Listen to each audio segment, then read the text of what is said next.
所以这个是我，一个刚刚离开芝加哥这个大城市到乡下念书的小屁孩。一下飞机我就去了我的新家，这种房子叫做 house。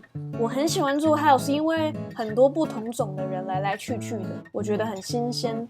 这个佛罗里达的房子离学校有点远，开车要10几分钟，所以我没有办法自己去学校。在那个时候我还没有办法考驾照，所以房东大姐都会载我去上课。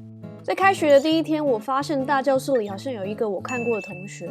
原来这个同学是我其中的一个室友，因为我有4个室友，所以我没有马上认出来。不过因为是选修课的关系，虽然我们不是在同一个科系，也不是在同一个年级，但是我们在同一个班上。这个室友是一个人很好的学姐，她跟房东说之后就载我上下课。在我一边看阿基师一边吃泡面的时候，他会硬多煮一份晚餐给我吃，说这样比较健康。不过久了之后，我们就天天一起吃饭买菜，变得蛮好的。在刚开学的几个月，我们一起做了很多事情。他带我搭学校很可爱的校车，我教他怎么弹吉他、溜滑板。他常常从他打工的地方偷食物回来逼我吃，因为说我太瘦。我们也常常一起去海边玩水，在后院种番茄。在我心情不好的时候，他会拿冰棒到我房间跟我聊天。我可能就这样不小心喜欢他了吧，而且还是很喜欢很喜欢。所以就像影集《Faking It》演的一样，虽然平常我们只是这样，但是喜欢上他之后，我们做的每一件事情感觉起来都是这样。当然你会希望每一天早上起来都可以这样啦。故事发生到这里，通常要有一个转折点，比方说有其他的角色之类的，所以我们叫他 Liam 好了。没有那么帅啦，他大概长这样。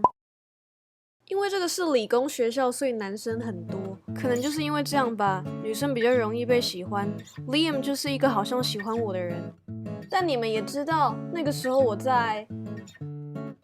这个时候 Liam 可能蛮困惑的，哥有钱，长得又帅，这点没有。平常把妹还蛮顺利的，为什么这个不行？所以聪明的他立刻想到了一个好办法，就是拉了我的好朋友一起帮忙。那这个好朋友当然就是我的室友 Karma。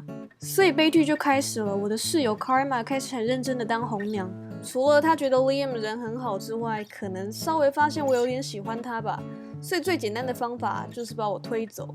所以你喜欢的人在推销你给另一个人，我的脸开始变成这样。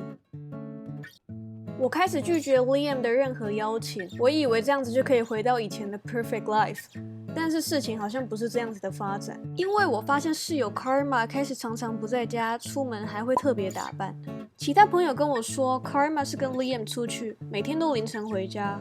虽然这一切都不关我的事，但是我很糟糕的偷看了 Karma 的电脑。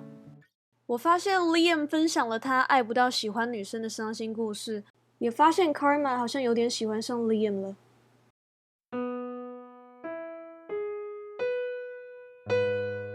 看到这边，那个时候的我有2个选择，第一个是 faking it， 假装我没事，我无所谓，或者是就跟他说 Amy, do you have feelings for me? I love you。 好，我们暂停在这里。你们看 Karma 的脸像是在说 I love you too 吗？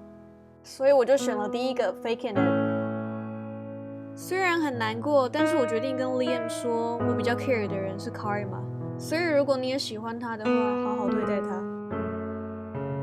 之后我记得我蛮难过的，就忧忧郁郁的过了一个万圣节。不过我一直说服我自己要替室友开心。期末考前有2个星期的感恩节假期，我猜室友应该很想把 Liam 带回家，但是可能又怕我不舒服，所以我就跟他说我要去哥伦比亚找我的朋友玩。